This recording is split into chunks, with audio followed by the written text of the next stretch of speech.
Hello, Stuff of Nonsense students, lesson 22. Today, because I've been looking at the forums, it seemed like a good day to talk about puberty.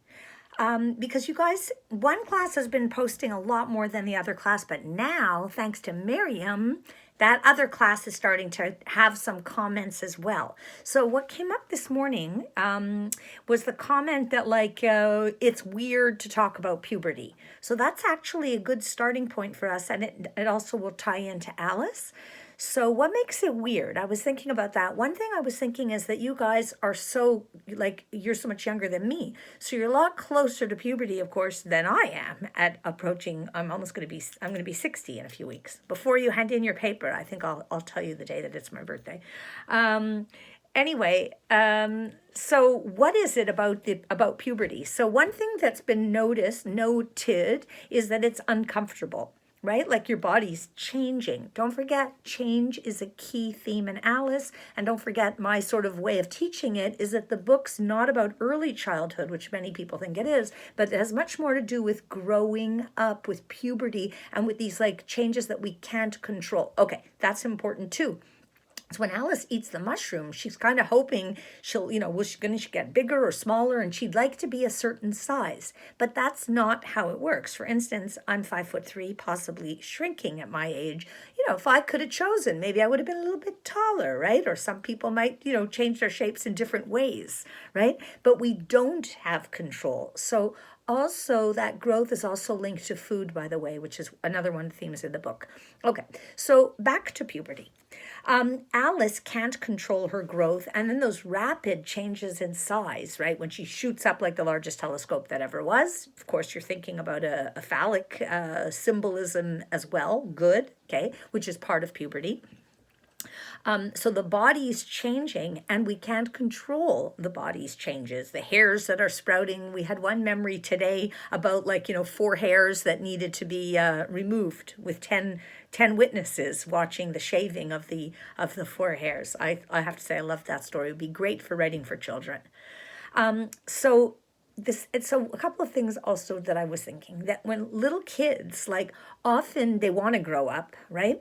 But then when it starts to happen, all these changes, it's weird. And the thing which we already talked about, menstrual fluid for boys, the production of semen, right? All of these things, maybe the semen they're prouder of it, but for girls, a lot of this menstruation stuff is oh, what a hassle, right?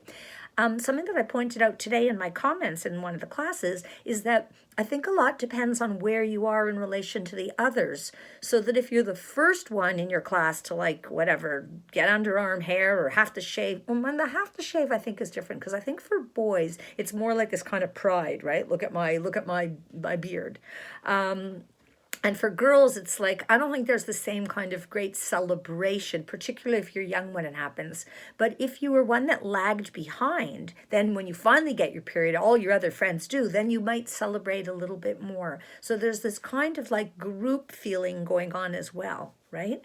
And yet it comes with hassles, right? You have cramps if you have your period. You have to, hide your sheets or throw them in the wash if you had a wet dream. If you're a guy, I never had one myself, but anyway, so all those kinds of things, right? And the other thing is that we don't talk about it very much. Now, the research does indicate that at least sort of in the past, boys would tend more to talk about this stuff than girls. I think that is changing, so that there's a bit more support, and the kids need support for all the changes, and that mixed feelings are very common. So you could partly feel, yeah, I'm proud, but this is a nuisance, right? Or not proud at all, and I wish my body wouldn't change.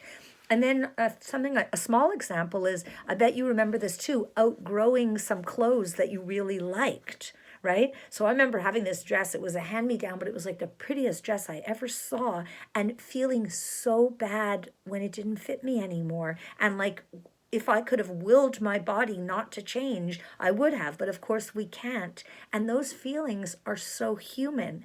And in a way, what happens at puberty, because there's such a growth spurt, it's a time in our lives when we're probably the most aware of growing, because I can tell you that growing old, it happens much more gradually. So that, like, you go, like, in my case, when did I get to be almost 60? How did that happen? Right? Much more gradual than this rapid change during puberty.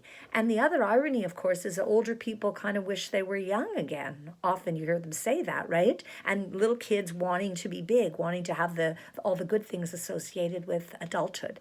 So I thought this was a good thing to talk about today, because Alice, just as you're reading the book, think about that. Think about Alice, not being able to control growth. And of course, we can't control time, although that's going to be a big theme in the book too, right? Alice's desire to control time, which we see at the Mad Tea Party. So, 5 minutes, 36 seconds. That's all you get of me. That's probably all you can handle of me today. Wishing you a good day. I think it's good to talk about puberty because it's part of our lives, right? And the open discussion, I think it was, again, Miriam, I get to quote you twice today, talking about it makes it easier. And it's so very human. So bye for today. Tell you always the same thing. I miss you.